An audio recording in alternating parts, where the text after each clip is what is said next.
नमस्कार। आज हम योग के सबसे गहरे विषयों में से एक समाधि को समझने की कोशिश करेंगे। ये एक सफर होगा जो हमें प्राचीन योग ग्रंथों की मदद से चेतना की अलग-अलग परतों से रूबरू कराएगा। तो चलिए इस यात्रा पर निकलते हैं। हम अपनी बात शुरू करेंगे एकाग्रता के उन सूक्ष्म विषयों से। फिर हम सबीज समाधि को समझेंगे, जिसे बीज वाली अवस्था भी कहते हैं। उसके बाद हम देखेंगे कि निर्विचार अवस्था और रितम भरा प्रज्ञा क्या होती है और कैसे हमारे मन के गहरे संस्कार काम करते हैं।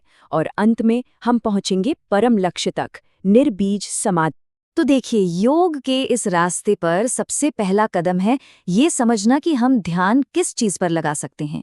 ये विषय स्थूल भी हो सकते हैं, जिन्हें हम देख सकते हैं, और इतने सूक्ष्म भी हो सकते हैं जो हमारी कल्पना से भी परे हैं। यहाँ देखिए, ग्रंथ में एक बहुत महत्वपूर्ण बात कही गई है। सूक्ष्म विषयों की अवधि प्रधान पर्यंत है। अब इसका मतलब क्या है?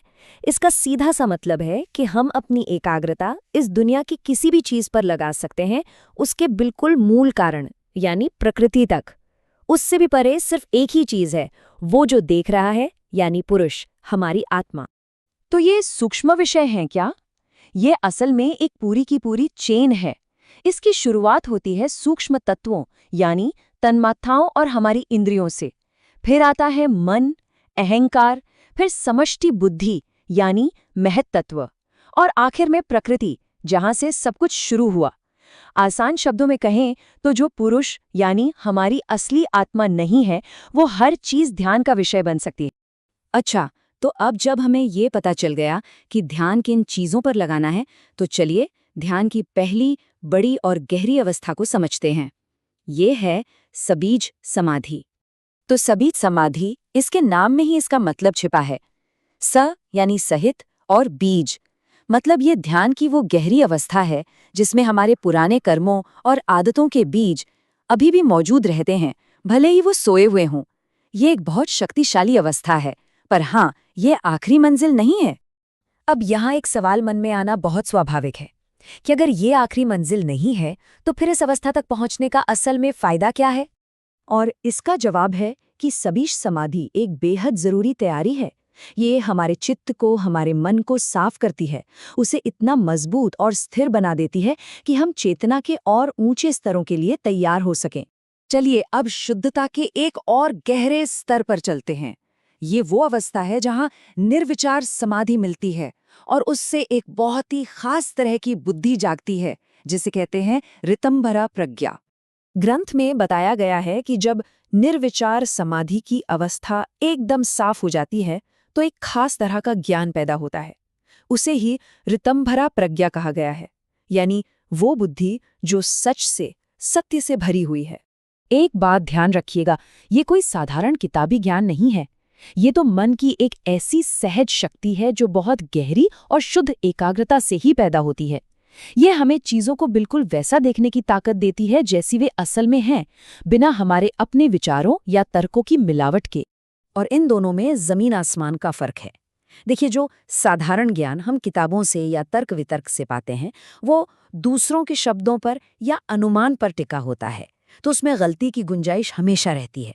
लेकिन ऋतंभरा प्रज्ञा, ये तो सीधे अनुभव से आती है, इसलिए वो हमेशा हमेशा सच ही होती है। आइए अब मन के अंदर की मशीनरी को थोड़ा और समझते हैं। इसे ऐसे समझिए कि हमारे मन के अंदर हमेशा एक तरह की लड़ाई चलती रहती है, हमारे पुराने और नए मानसिक संस्कारों के बीच। यहाँ योग का एक बहुत ही मूल सिद्धांत काम करता है। ये सूत्र कहता है कि समाधि के अभ्यास से एक नए और बहुत शक्तिशाली किस्म के संस्कार पैदा होते हैं, और ये नया संस्कार इतना ताकतवर होता है कि वो हमारे पुराने आदतन संस्कारों को उभरने ही नहीं देता, उन्हें रोक देता है। तो ये मन को साफ करने की प्रक्रिया कुछ इस तरह से काम करती है। सबसे पहले ध्यान से नए शुद्ध संस्कार बनते हैं। फिर ये नए ताकतवर संस्कार पुरानी आदतों को दबाने लगते हैं। धीरे धीरे हमारा मन सिर्फ शुद्ध विचारों की लहरों से ही भर जाता है। लेकिन कहानी यहाँ खत्म नहीं होती। परम लक्ष्य के लिए इन अच्छे और शुद्ध संस्कारों को भी शांत करना पड़ता है। और बस इसी के साथ हम अपने योग पथ की आखिरी मंजिल पर पहुंचते हैं, समाधि की वो परम अवस्था जिसमें कोई बीज नहीं बचता, जिसे निर्बीज समाधि कहते हैं। सूत्र बिल्कुल साफ साफ कहता है, तस्यापि निरोधे सर्वनिरोधान निर्बीजः समाधि। इसका मतलब है कि जब वो समाधि से पैदा हुए शुद्ध संस्कार भी रुक जाते हैं, तब मन की सारी वृत्तियों के रुक जाने से निर्बीज यानी बीज रहित समाधि की अवस्था प्राप्त होती है।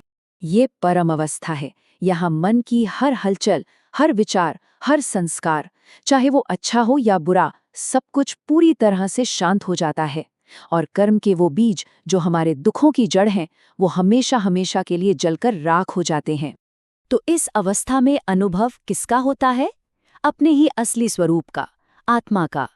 जैसा कि ये शक्तिशाली वाक्य कहता है, वो आत्मा अमर है, अविनाशी है और वो खुद ही नित्य चैतन्य का स्वरूप है। ये बहुत सरल सा वाक्य है, लेकिन बहुत गहरा है। जब आत्मा अपने असली स्वरूप में टिक जाती है, तब अनुभव करने के लिए और कुछ बाकी ही नहीं रहता। यही परम शांति है, यही पूर्णता है। तो इस पूरी चर्चा को हम एक सवाल के साथ खत्म करते हैं।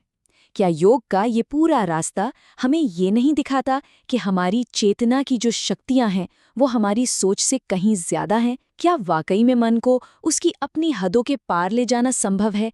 ये सवाल हम आपके सोचने के लिए छोड़ते हैं।